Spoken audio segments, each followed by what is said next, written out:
Desde que empiezas a arrastrar el lápiz y mover las manos te das cuenta de cómo puede ser el proceso de diseño y de construcción.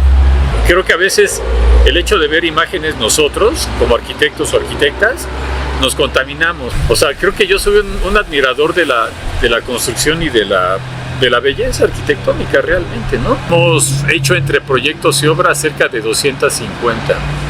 Pero yo podría hacer alguna sugerencia, que se utilice la creatividad y el razonamiento. O sea, cuando usas el razonamiento, resuelve las cosas de forma muy fácil. De hecho, yo normalmente digo, hacer estas cosas es fácil. Mientras las analizas y las entiendes y sabes cómo resolverlas, es fácil solucionarlas. Entonces, el razonamiento siempre va metido en medio, ¿sí? Y la creatividad. O sea, que tengas no una idea. Si es necesario, te haces 20 o 30 ideas básicas. No digo hacer millones de planos, pero ideas básicas a nivel de croquis que te puedan dar una solución. Tienes que hacer un concurso de tus propias ideas. Hola a todas, a todos, bienvenidos a mi canal de YouTube. Hoy nos acompaña el arquitecto Andrés López García, quien nos hizo favor de invitarnos a esta obra de Félix Candela, Los Manantiales. Hola Andrés, ¿cómo estás? ¿Qué tal? Buenas tardes, gusto saludarles, es un placer tenerlos por acá. Pues muchas gracias Andrés. Vamos a empezar aquí con una semblanza del arquitecto Andrés López. El arquitecto Andrés López García es licenciado en Arquitectura con diploma al mérito por la Facultad de Arquitectura de la UNAM en el año 1992. Imparte el taller integral de arquitectura del tercero al octavo nivel de construcción y proyectos en la Facultad de Arquitectura de la UNAM. Es profesor en curso para albañiles a través de la Facultad de Arquitectura OLSIM. Ponente en diversos congresos, simposios y exposiciones nacionales e internacionales sobre recuperación de patrimonio edificado y restauración en cascarones de concreto armado y patrimonio del siglo XX. Estudia y posee un valioso acervo de fotografías y diapositivas antiguas del siglo XIX y XX con valor arquitectónico único. Desde hace más de 25 años, dirige su propio despacho en el que han diseñado, construido y restaurado obras de diversos géneros, edificios de departamentos, corporativos, casas habitación, conjuntos hoteleros, centros recreativos, participación en proyectos urbanos, giros comerciales, industriales, ecoturísticos, preservación ambiental, religiosos, etc. Su despacho ha rehabilitado diversos inmuebles dañados por los sismos de septiembre del año 2017. De forma paralela, ha sido director o colaborador de proyectos en diferentes talleres de arquitectura e ingeniería. Los últimos años se ha inclinado por la preservación y restauración del patrimonio del siglo XX, especialmente en la conservación arquitectura porfiriana, así como la intervención de cascarones de concreto armado de mediados del siglo XX, entre los que destacan Anteproyecto Leonora Carrington, colaboración, Tren Escénico de Chapultepec, Casa de Bombas Nativitas número 3, Casona Porfiriana Inglesa en Río Sena 88 y Doctor Simi en Río Neva 17, la Capilla de San Vicente de Paul, Mercado Juchitán, Oaxaca en conjunto, naves de añejamiento de Bacardi, Restaurante de los Manantiales Xochimilco, así como diversas asesorías para la preservación de paraboloides. Comenzando con esta entrevista, Andrés, ¿qué te trajo a la arquitectura? Fíjate que yo realmente estaba un poco dudoso entre estudiar arquitectura e ingeniería. Prácticamente desde niño yo construía muchas cosas, tenía muchos juguetes y recuerdo que mis papás me proporcionaban como exines o mecanos. Mi papá siempre fue a hacer muchas cosas con las manos. Y recuerdo que yo me ponía a fabricar trenes, coches y me empezó a gustar mucho cuando fabriqué puentes, ferrocarriles, casas, etcétera, de muchos de estos juguetes. Y yo creo que de ahí me empezó a apasionar un poco y después me gustó el dibujo. Y antes de entrar a la carrera como que yo me veía, no sé exactamente cómo, pero me gustaba imaginarme como un arquitecto. No sabía muy bien cómo, pero sí haciendo cosas, construyendo. Y para mí siempre ha sido muy fácil el poder manipular objetos y construir y acomodar. Entonces yo creo que desde muy chico me inculcaron eso y me gustó hacerlo realmente. Entonces por ahí viene un poquito la idea. Fíjate, ¿sí? Eres de los pocos, porque muchos dicen, no, yo ni pensaba, me llevó la vida, pero qué bueno, Andrés. Y fíjate que ahorita platicando aquí contigo, me doy cuenta que fuiste mi compañero de toda la carrera. Así es. Hablando de nuestros maestros, pero ¿qué recuerdas de nuestros maestros? Pues mira, mi formación básicamente fue, todo fue en la universidad, en la Facultad de Arquitectura. El primer año yo lo llevé en un taller de autogobierno y después del segundo año y hasta el fin me cambié al Cheto y ahí conocí a muchos compañeros. De hecho, recuerdo que no fue fácil entrar ahí al taller. Me pidieron carpetas de trabajo y buenas calificaciones. Yo obtuve el primer año un segundo lugar de aprovechamiento, entonces existía esa modalidad. Me dieron un segundo lugar, entré al Cheto y pues de ahí recuerdo a muchos profesores y muchos compañeros, profesores desde Humberto Ricalde, Carmen Huesca, Enrique Lastra, Gustavo López, varios, y algunos que alternaban algunas veces como asesores externos, como Isaac Broy o Kalach incluso, ¿no? Más o menos recuerdo esa plantilla de profesores, muy buenos todos. Me gustaba mucho la idea que te hacían pensar, o sea, te confrontaban contra las cosas, no te daban recetas, no te decían cómo hacer la arquitectura, sino te ponían en una especie como de jaque, te hacían pensar, a mí me hacían pensar mucho, y eso creo que impulsaba un poco la creatividad que nosotros traíamos como arquitectos, ¿no? Como estudiantes de arquitectura. Sí, no, muy buenos maestros. A veces sí se pasaban un poquito en las revisiones, ¿no? Pero bueno, la verdad es que sí hacían que hicieras proyectos interesantes. El resultado era muy interesante, ¿no? Definitivamente.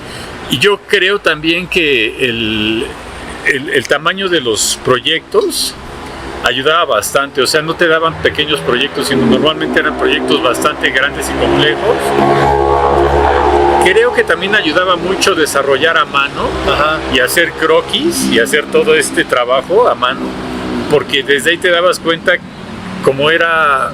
Es un proceso muy interesante, porque desde que empiezas a arrastrar el lápiz y mover las manos te das cuenta de cómo puede ser el proceso de diseño y de construcción.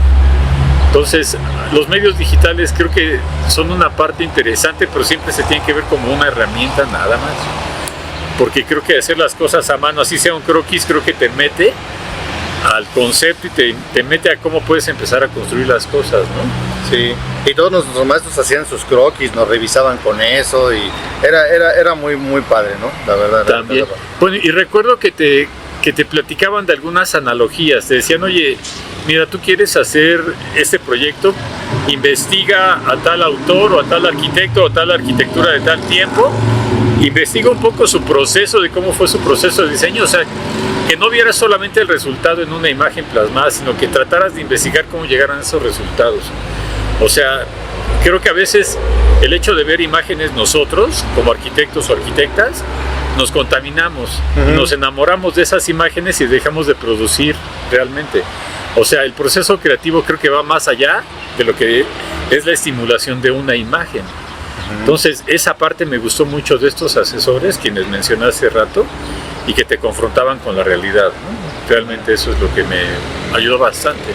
Sí, y de nuestros compañeros, ¿a quiénes recuerdas o con quiénes estás ahorita conviviendo, haciendo algo? Bueno, ahorita, pues de mi generación y de tu generación, obviamente recuerdo a varios con los que nos fuimos a trabajar a Santo Domingo. El arquitecto Felipe Leal, claro, también, sí, que fue nuestro asesor, abrió una convocatoria para trabajar en Santo Domingo, irnos de servicio social con Enrique Lastra y Juan Urquiaga. Sí, y yo me fui en la segunda generación, recuerdo haberme ido con Casilda Barajas, con Luis Betanzos, con Verónica, con Maribel, con Aide Franco, y previos a ellos ya estaban por allá, recuerdo, creo que Marta, Alejandro Lira, quien es un muy buen amigo, igual que Luis Betanzos, y con quienes compartimos a veces proyectos. En esa generación recuerdo que estaban, creo que era Juan Carlos Baumgartner, Iñaki Echeverría, y bueno, son más o menos el Charro, Fernando Pascual también, Greta, y bueno, no puedo recordar a todos, pero básicamente ellos eran parte del grupo de esta generación que hasta la fecha creo que nos ha parecido muy interesante cómo se forjó, ¿no? Fue una generación, creo que cargada de muchos conocimientos, de muchas propuestas, ¿no? Sí, y a la larga nos juntamos por cosas de la vida, pues coincidimos. Yo coincidí con Andrés, la verdad no, les voy a repetir, no me acordaba que había sido mi compañero, pero pues hemos convivido ahí ahorita como profes en la facultad, desayunamos en la cafetería, hemos venido aquí a visitar su obra. Bueno, yo a Julio sí me lo topaba de vista, pero hasta últimamente hemos interactuado más, pero sí lo tengo muy presente así en mi recuerdo. Bueno, una excelente persona también. Muchas gracias. Y de tus alumnos, los has invitado luego aquí a trabajar, ¿no? Contigo. Sí, de hecho, bueno, a los recorridos que hemos hecho aquí en Manantiales y a la casa de bombas que está acá a unos pocos metros, han llegado miles de grupos. El año pasado registramos cerca de 2.500 visitas entre escuelas de arquitectura, colegios de arquitectos a nivel nacional e internacional. En lo que va de este año llevamos más o menos como 1.200 más o menos visitantes. De hecho mañana viene la universidad, mañana que es sábado, viene una universidad de Puebla, de la Benemérita, vienen 4 camiones. Entonces damos aquí los recorridos, explicamos un poco lo que es esta obra icónica. Y sí, efectivamente, desde hace ya varios años yo soy profesor de la facultad. Doy taller integral, ya sea en construcción o en proyectos o en ambos, y algunos de los chicos que han egresado de ahí los hemos invitado a trabajar, y también de otras universidades. Han trabajado con nosotros no solo de la Facultad de Arquitectura de la UNAM, también de la UAM o del ENCRIM o de otras universidades que con todo gusto les damos aquí cabida. Así es. Sí, yo vine a principios del semestre anterior y es un excelente recorrido, es una obra icónica la de aquí, de Restaurante Los Manantiales, y el cuarto de bombas también, ¿no? Que creo que es de Mario Pani. De Alberto J. Pani. Alberto J. Pani. Entonces, si tienen tiempo, ubiquen estos recorridos que el arquitecto constantemente está publicando, las invitaciones que da aquí, para que lo conozcan, ¿no? Efectivamente, digo, sí, siempre serán bienvenidos. Llevamos aquí desde el 2019 estamos pues aquí metidos en este par de obras. Han habido muchos colaboradores, empresas colaboradoras con quienes llevamos estas obras. Digo, el trabajo es muy amplio, no lo puede hacer una sola persona. Han trabajado aquí cientos y cientos de personas en las 2 obras. En Manantiales, pues fue un caso excepcional, se vio muy dañado, pero más adelante si quieres lo platicaremos. Sí. Ahorita, antes de pasar esto de Manantiales, quisiera ver qué arquitecto has admirado, su obra o algún proyecto que te haya gustado. Pues fíjate que muchas veces más que un arquitecto, voy a ser muy claro, a veces creo que algunos arquitectos generan una especie de modas. Y no es que yo precisamente esté en contra de las modas, pero lo que yo he admirado ha sido construcciones interesantes, ya sea de ingenieros o de arquitectos, que no sé exactamente incluso qué tendencia o qué moda, si es que se le puede decir, tienen estas, pero sí te podría decir que hay unos recursos ingeniosos súper buenos, o sea, bastante interesantes, donde se ve que su creatividad fluye por todos lados, ¿no? Sin embargo, pues, o sea, no podría admirar solamente a unos o a otros, se admiran hasta los menires, ¿no?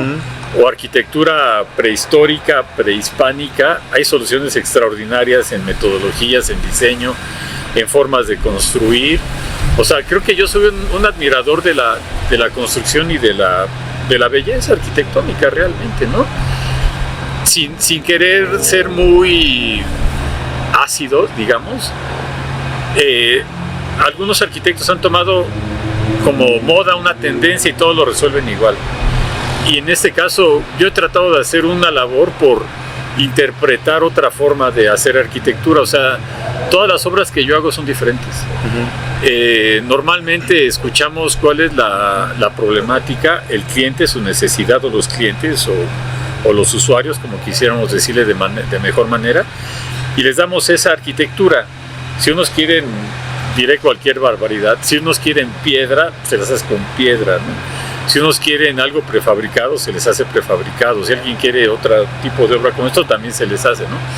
Entonces, por ahí mi admiración va más bien a la creatividad al ingenio. Hay muchas personas que no son ni arquitectos ni ingenieros y tienen en su cabeza una forma de proyectar, de pensar extraordinaria, ¿no? Normalmente siempre el reto de producir y crear, creo que eso es lo que tiene mucho más mérito, más allá de admirar algún tipo de arquitectura o algún arquitecto en particular, exacto. Eso es lo que mi pensamiento me ha traído hasta aquí ahora, ¿no? Después de algunos años, sí. Y ahora sí, alguna obra que nos quieras platicar, o obras, porque pues, no solamente puede ser esta, hay muchas de las que... Pues claro, mira, desde hace 25 años, cuando yo todavía era estudiante, empezamos con el despacho. En el 99 recuerdo haberme dado de alta, y hasta la fecha, más o menos, he contado que nos hemos hecho entre proyectos y obras cerca de 250. Órale. Son bastantes, de todas las escalas. Definitivamente yo creo que las que más me han gustado son las que hemos hecho en el bosque, por ejemplo, mucha de la obra que hay en los dinamos, en Contreras, muchas de las presas, de los caminos, la restauración de unos canales que hicimos ahí hace algunos años me gustó muchísimo, porque era convivir con esta naturaleza y con una infraestructura perdida, que son kilómetros de canales, kilómetros de caminos, hacer caminos cortafuegos. O sea, son cosas que tal vez digas no son tan de arquitecto, pero para mí las escalas humanas eran los árboles, por ejemplo, y el río. El último río limpio de la Ciudad de México, tuvimos la virtud de trabajar en ese sitio con la comunidad. Esa es una de mis obras, creo que favoritas. Otras, pues hay varias casas habitación donde hemos logrado pues, como que mimetizar con los menores elementos una arquitectura interesante, ¿no? Muy cargada de simbolismo, porque así lo deseaban los clientes, o bueno, los usuarios. Definitivamente las obras de Candela y los paraboloides, que no todos han sido los de Candela, los que hemos intervenido, creo que también es una parte bien interesante de mi trayectoria. De hecho, nos hemos metido mucho a eso y a restaurar algunos inmuebles porfirianos o ingleses, o sea, de la época porfiriana. También hemos tenido la oportunidad de trabajar en ese tipo de obras, y pues estamos en impulso, en boga de sacar para adelante la restauración, si se me permite el término, de los edificios patrimoniales del siglo XX, porque en muchos de estos casos son edificios que han envejecido mucho más que pues, sus hermanos los virreinales, bueno, sus abuelos los virreinales. Realmente las piedras, yo tengo la idea de que no envejecen, ¿no?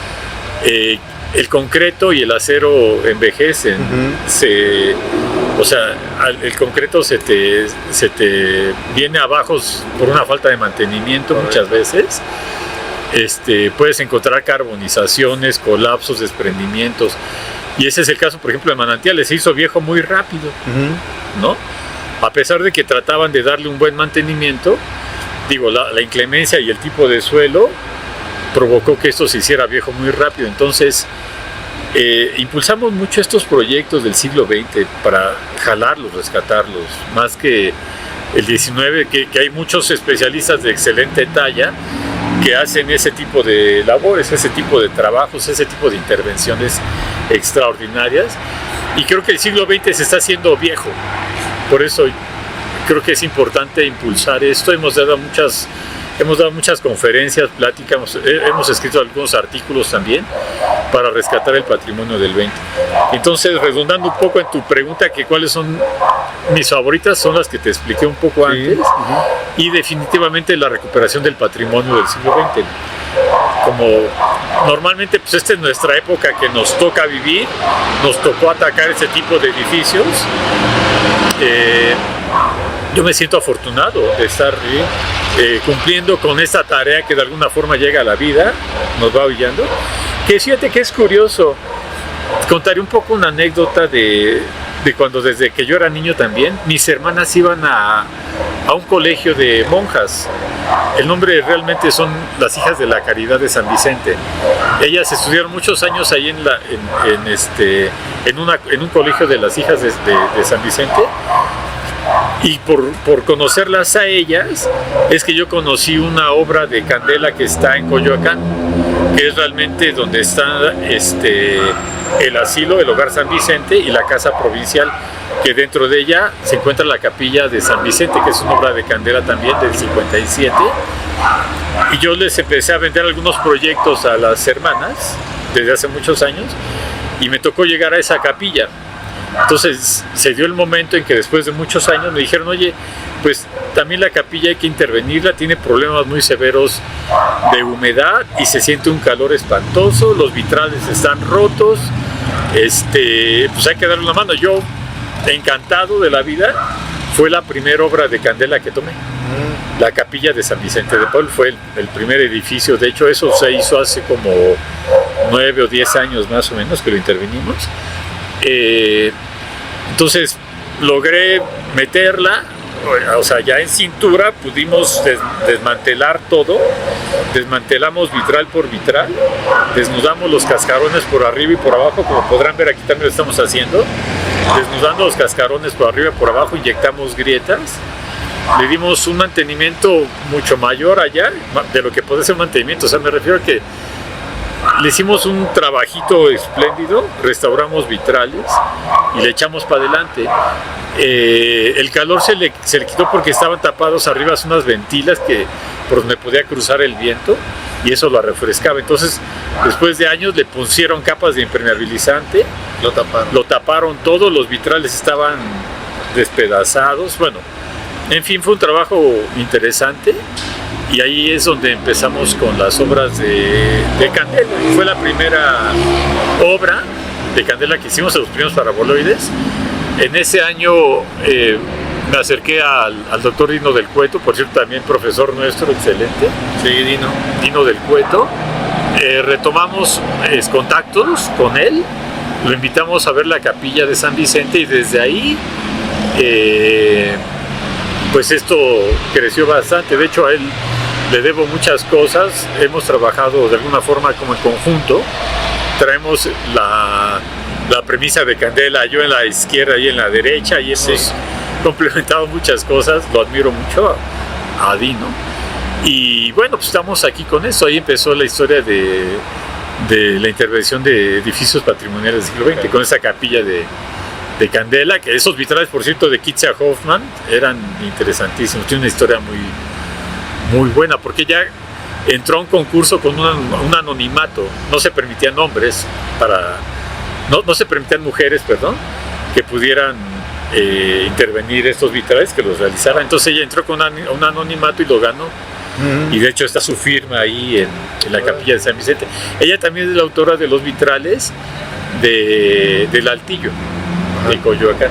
Sí. Sería bueno, quienes nos escuchen, busquen cuál es la capilla de San Vicente. Es una obra extraordinaria formado por 3 paraboloides y 3 triángulos muy alargados de vitrales.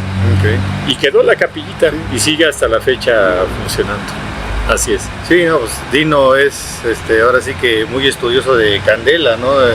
Yo recuerdo, bueno, también su hermano, Mariano del Cueto, los hermanos del Cueto, siempre han estado viendo lo de conservar estas estructuras de Candela. Yo recuerdo, un poquito como a Dino aún no era director de un mercado que él y Mariano querían que no se demoliera. Sí, el de Arriaga. El de Arriaga. Claro. Estuvieron trabajando arduamente, casi día y noche, para conservar ese mercado. Así es. Y al final de cuentas creo que en una noche el gobierno lo demolió. Así es. Valió y lo... Es que la idea era de que poco tiempo antes nosotros habíamos restaurado los paraboloides del mercado de Juchitán, que se hizo junto con SACB, con Virginia Arroyo y Enrique Lastra. Ellos invitaron para que interviniéramos los paraboloides, o sea, la mitad del mercado para arriba nos lo echamos nosotros, y se rescataron bastante bien. O sea, se inyectaron, se hizo una labor también bastante interesante. Eran cerca de 4,000 metros cuadrados, si no mal recuerdo. Entonces, como la idea fue que si se rescató Juchitán, el mercado de Arriaga se podría rescatar también, que estaba en mucho mejor estado. Entonces, fue un dolor realmente de corazón muy fuerte que se demoliera esta obra, porque, pues, a pesar de que en México ese tipo de arquitectura con paraboloides lleva la punta en el mundo, digamos, es importante preservarlas, ¿no? Es importante preservar, de hecho, lo histórico. O sea, no hablo solamente por este tipo de obras, sino pueden ser desde casonas, arquitectura industrial, arquitectura patrimonial de cualquier tipo. Es interesante conservarla. Y no es mal hablar de unos o de otros, pero hay quienes no le dan esa valía y lo demuelen cosas sin ton ni son, se van para abajo. Digo, basta con que leamos un poco a Tovar y de Teresa, ¿no? Para entender cómo muchos patrimonios han sido demolidos durante años o siglos incluso. Entonces, insisto que estamos en pro de la conservación y nosotros empujamos mucho la conservación del siglo XX. De hecho, estamos trabajando junto con la Federación de Colegios de Arquitectos de aquí de la República para conservar ese tipo de inmuebles. Hacemos un registro anual de los posibles inmuebles que los colegios de arquitectos integran a la federación. Nosotros los evaluamos y conforme va pasando el tiempo se les coloca una placa de que es un edificio patrimonial, como para ponerles una etiqueta y de que ya no los demuelan, que tengan ahí una pieza única. Normalmente son piezas creativas de una excelencia y una conformidad extraordinaria. Eso me pone la piel chinita, sí. La creatividad de muchos ingeniosos que hacen este tipo de arquitectura. E insisto, arquitectos e ingenieros, porque hay de los dos. Hay de los dos, sí, que se dedican a la construcción. Así es, exactamente. Y por ejemplo aquí en esta parte del restaurante Los Manantiales, ¿cuánto tiempo llevas trabajando en esto? Empezamos en el 2019, brincando hacia el 20, con la primera etapa. Después, el siguiente año, se pararon las obras, el recurso no entró por ciertos motivos. En el 22 sucedió lo mismo, entramos en 23 y 24. O sea, este edificio está apoyado por el Programa Nacional de Reconstrucción, que fomenta evidentemente la Secretaría de Cultura del Gobierno Federal. Hicimos una petición de recursos desde el 19, que ya recuerdo que el 19 no entró hasta el 20. O sea, hemos hecho creo que 5 o 6 peticiones de recursos, entraron 3 afortunadamente, y que les agradecemos muchísimo el apoyo, de verdad, porque sin eso no hubiéramos podido hacer algo. Entonces van 3 etapas que les metemos. La que están viendo ahorita aquí es la tercera, que ya básicamente los acabados, nada más pintura, impermeabilizado y colado de los firmes básicamente. Pero en las etapas previas se hicieron muchísimas cosas. En la primera etapa se realizaron los proyectos ejecutivos, se elaboraron modelos matemáticos, se hicieron mecánicas de suelos, estudios de materiales, se hicieron apuntalamientos emergentes, se retiraron agregados, retiramos más o menos 300 toneladas de construcciones que estaban aquí adentro, que era un peso excesivo en la cimentación. Y bueno, hicimos en grueso más o menos eso. Desmontamos el mural que estaba en el acceso, lo movimos a un costado para permitir la entrada de servicios hacia el frente. Quitamos los canceles perimetrales. Existían unos canceles perimetrales que con el sismo los cascarones se movieron y los canceles penetraron absolutamente todos los cascarones, se hicieron perforaciones porque funcionaron como puntales. En la siguiente etapa, espero no omitir así algún frente de obra que se haya hecho. En la siguiente etapa recimentamos. Metimos pilotaje, metimos 16 pilotes, 2 por cada bajada. Hicimos traves de liga en forma de estrella que cruzan aquí por el centro porque no lo había. Duplicamos la trave de liga perimetral porque es un anillo como de tensión que soporta los arcos. Que por cierto, en la primera etapa esa liga la volvimos a unir porque con el temblor se zafó. Y se estaba abriendo. Se abrió, o sea, el sistema estaba abierto, estaba colapsado, estaba suelto y la liga se había roto. Entonces en la primera etapa emergentemente la volvimos a unir y construimos otra encima de esa liga y ya lo sujetamos de alguna forma.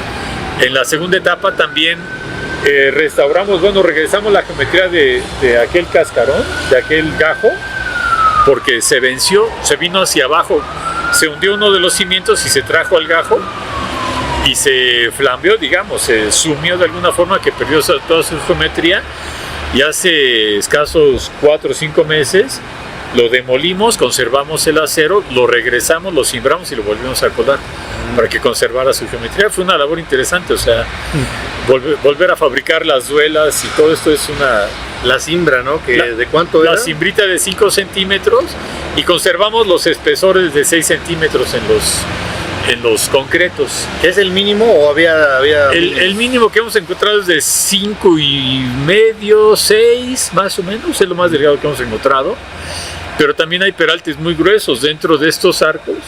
Hay unas traves ahogadas que tienen un peralte como de 1,20 m y que se van deshaciendo, se van haciendo cortas hasta llegar al centro, que terminan en 7, 8 centímetros, y luego se vuelven a hacer más gordas y son las que descansan sobre de los dados, que a su vez apoyan sobre de los cimientos en forma de paraboloides. Son 4 paraboloides en paraguas invertido. Entonces, esa fue la segunda etapa en grueso, y la tercera etapa es esto, ¿no? O sea, pelamos los cascarones, o sea, una vez ya que está restablecido todo el sistema estructural, ya estamos tranquilos, ya está reconstruido todos los daños, o sea, ya intervinimos todo. Ahora lo que hicimos fue limpiar por debajo, sandblasteamos todo, retiramos el 100% de la pintura, por arriba quitamos todo el impermeabilizante a mano, fue una labor increíble.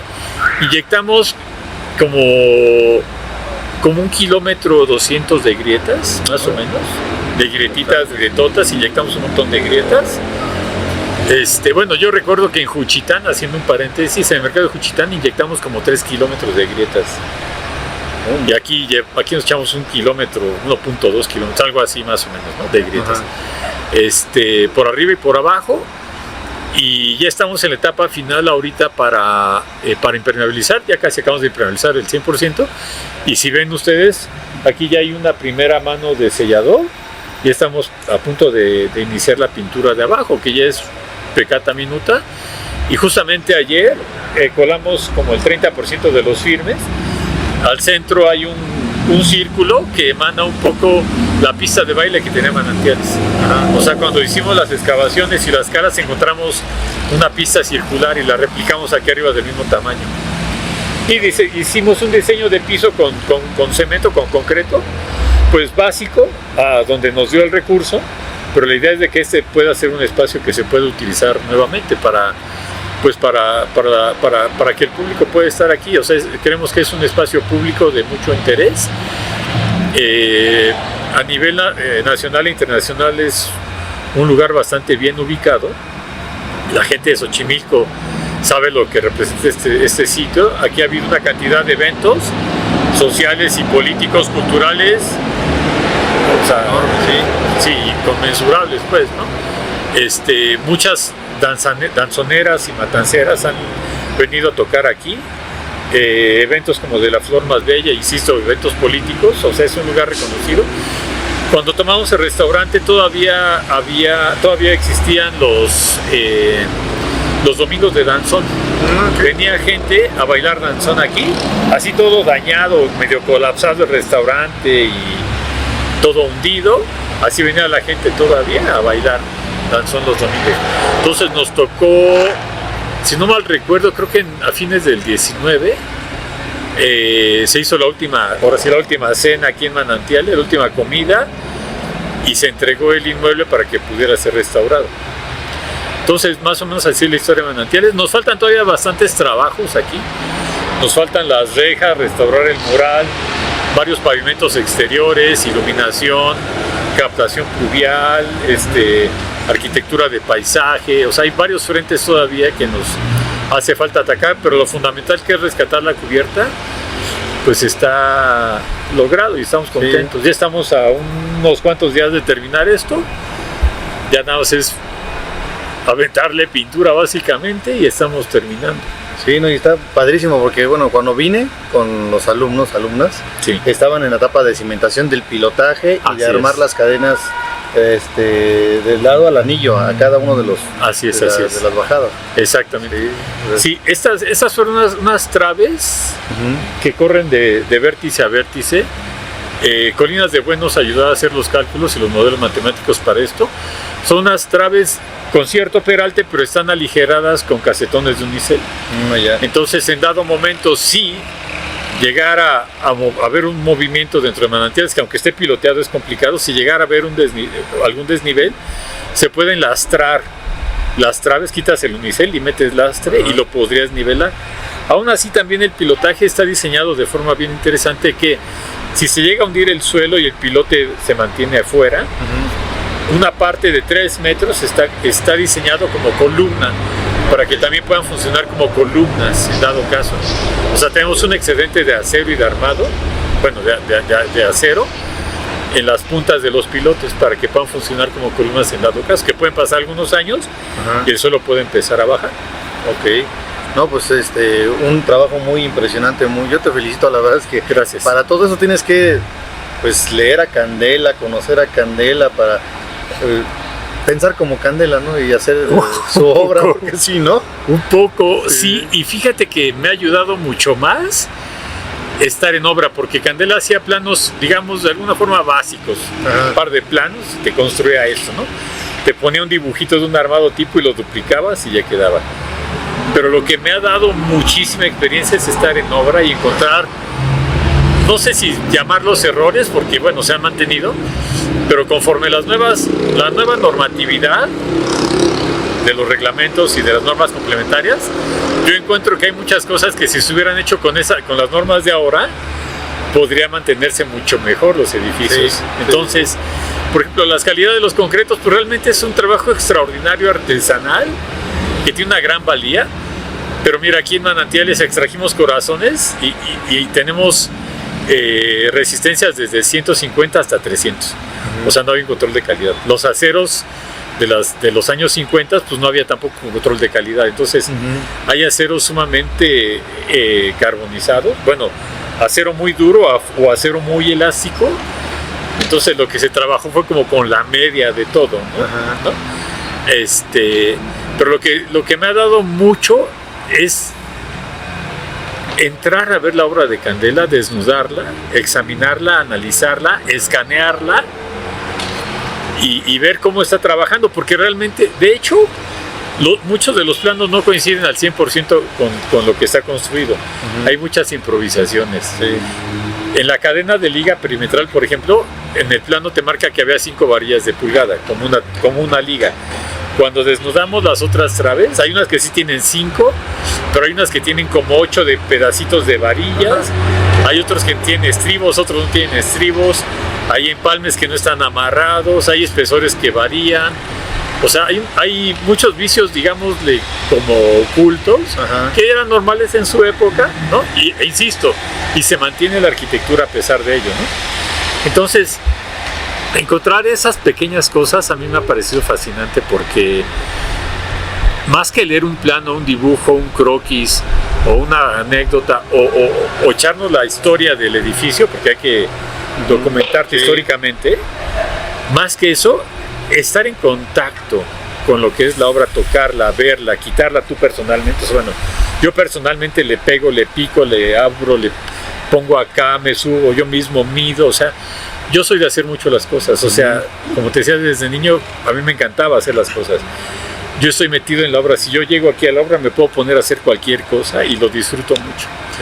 Creo que es fundamental tocar las cosas, verlas, sentirlas, pegarles, o sea, yo estoy luego con el puño así o con un martillo pegándole, o sea, no sé si quepa dentro de esta entrevista, pero yo sé de electricidad, sé plomería, sé de albañilería, sé soldar. O sea, ayer que colamos esto aquí salimos todos embarrados, o sea, de concreto. Yo mismo les hago muestras de cómo resanar o cómo limpiar los vitrales, lo que sea. Sí, y eso es válido y es muy padre, así tenemos que ser los arquitectos. Así es, a mí me parece una labor muy complementaria meter las manos, ¿no? Y treparte a los andamios, estar allá, o sea, yo soy de hacer con las manos muchísimo. Si no lo hago me siento inútil, ¿sabes? O sea, solamente dirigir desde un papel, yo no puedo. hay quienes tal vez sí lo logren, para mí es imposible. Y es como si hicieras una gran escultura, o sea, Ajá. cualquier obra que yo hago, de hecho, muchas obras que nosotros hacemos un anteproyecto, lo trazamos en obra y ahí mismo como que lo vamos esculpiendo, o sea, ponemos muros provisionales, generamos vistas, movemos plantas que se puedan mover o movemos objetos, trazamos con hilo los espacios tridimensionales y eso nos ha ayudado bastante, o sea, como que esculpirlo un poquito en el espacio. Y bueno, es una forma también como de proyectar y de pensar cómo hacer las cosas. Creo que los arquitectos ni los ingenieros tenemos el 100% de la capacidad para dibujar todo en un plano, o sea, el nivel de abstracción es grandísimo, o sea, que tú abstraigas un edificio completito en la cabeza, o tu equipo, o tú, un edificio completo y lo plasmes en los planos, todos sabemos que todo lo que está en los planos, en el momento de construir, siempre cambia. Sí, hay cambios. Así es. Entonces, en este sentido, nosotros hemos tenido esa experiencia como de ir esculpiendo espacios, ir trabajando en el sitio, moverlo, tocarlo, hacerlo, y así nos hemos echado muchas obras, Sí. con planos básicos para cuantificar cosas, volumetrías e ideas, pero en el sitio, una vez puesto todo, ahí mismo trazamos y movemos y esculpimos. Y por eso los planos ASBIL, ¿no? Después, ¿cómo quedó la obra exactamente? Exacto. Y después ya haces los planos de cómo quedó exactamente. Ya construye todo, lo registras y no es la excepción en esos casos. O sea, aquí tenemos que entregar ya los planos finales al INVAL de cómo quedó la intervención, ¿no? Y de las otras obras que hemos hecho, pues lo mismo, ¿no? O sea, hacemos un registro de lo que se hizo. Que por cierto, también por ahí intervenimos las naves de añejamiento, una de las naves de añejamiento de Bacardi, que también se generó un proyecto bastante interesante. Mira, y aquí cuando vienen los chavos, el recorrido termina siempre En la azote, cubierta. en la cubierta, allá arriba. Así es. Sí. Seguramente al final de tu reportaje tendremos algunas imágenes de allá arriba, Sí. que viste en planta es una flor extraordinaria, que no fue precisamente el concepto, ¿no? O sea, este edificio estaba concebido para construirse en el Club Asturiano, por allá por Tasqueña, y cuando se vio la necesidad de ser construido aquí se trajo, pero pegó como bomba, o sea, la forma de flor aquí en Xochimilco, bueno, una flor blanca, como flotando en los pantanos, es un concepto un poquito accidental, pero interesante, y vino a quedar aquí para quedarse, ¿no? Entonces, más o menos así, Como anillo al dedo. como anillito al dedo, como flor en el pantano. Wow, ya para finalizar, Andrés, Sí. ¿qué les aconsejarías bueno, somos maestros, eres maestro de la facultad, ¿qué consejo les darías a las nuevas generaciones? Pues a las nuevas y las anteriores y A las todos. actuales, a todas, que yo no sé quién para aconsejar, pero a través de mi corta experiencia o de mi poca experiencia, porque tampoco, no es que yo sea el que más, pero yo podría hacer alguna sugerencia, que se utilice la creatividad y el razonamiento. O sea, cuando usas el razonamiento, resuelve las cosas de forma muy fácil. De hecho, yo normalmente digo, hacer estas cosas es fácil. Mientras las analizas y las entiendes y sabes cómo resolverlas, es fácil solucionarlas. Entonces, el razonamiento siempre va metido en medio, ¿sí? Y la creatividad. O sea, que tengas no una idea. Si es necesario, te haces 20 o 30 ideas básicas. No digo hacer millones de planos, pero ideas básicas a nivel de croquis que te puedan dar una solución. O sea, tienes que hacer un concurso de tus propias ideas. Hay veces que la creatividad te llega tanto que empiezas a crear una idea, la cambias y haces otra y otra y otra y otra y otra, y hay un momento que tienes que pararte, ¿sabes? Sí. Porque de verdad enloqueces de hacer tantas ideas. Es una costumbre interesante generar muchas ideas, ¿vale? Pero también hay que saber acotarlas y ver cuáles son las que son las semifinalistas o llegar a la finalista. A nivel de croquis, bocetos, o sea, con una investigación previa, ¿no? con algo que trae ya atrás investigado, y entonces ya puedes hacer una propuesta interesante, ¿no? Entonces, el razonamiento y la creatividad. Sí. Creo que con eso echas para adelante todo. Puedes saber de historia, puedes saber de técnicas, puedes saber de metodologías de investigación, pero creo que en esas dos palabras yo resumiría mucho, ¿sabes? Porque además, el hecho de usar el razonamiento estás involucrando ahí un pensamiento intuitivo, un pensar intuitivo. La intuición te genera conocimiento. Sí. Entonces, cuando usas tu intuición, dices algo tengo que responder ante ese ataque o ante esa posibilidad de que algo venga. Intuitivamente tú respondes y generas algo. Entonces, hacerle caso a esas intuiciones, pero sí, claro, una vez hecho una investigación previa de las cosas. Pues muy bien, Andrés. Por ahí. Pues muchas gracias, le damos las gracias al arquitecto Andrés López, Muchas gracias. nos trajo aquí a esta pues, magnífica edificación de Félix Candela, y pues yo me siento privilegiado de ser su amigo, la verdad, porque pues esto no es fácil. Y mi admiración, Andrés, de veras. Muchas gracias. Pues mis agradecimientos a todos los que han participado en esta obra, evidentemente, son muchísimos. Y bueno, pues a Julio también, ya no podremos dar crédito a tantas personas, pero bueno, quienes sepan que estuvieron participando aquí y en otras obras conmigo, pues mis agradecimientos también siempre, y mis agradecimientos a los trabajadores, a la gente de obra, a quienes meten las manos por aquí, que han sido cientos y cientos, no solamente en esta obra, sino en toda la trayectoria que nosotros tenemos. Entonces, mis agradecimientos más bien hacia todos ustedes. Muchas gracias. Bueno, suscríbase al canal para seguir viendo estas entrevistas, otras entrevistas, y muchas gracias, Andrés. Al contrario, Julio. Nos estamos viendo aquí Gracias. en la facultad. Un placer. Hasta luego. Gracias.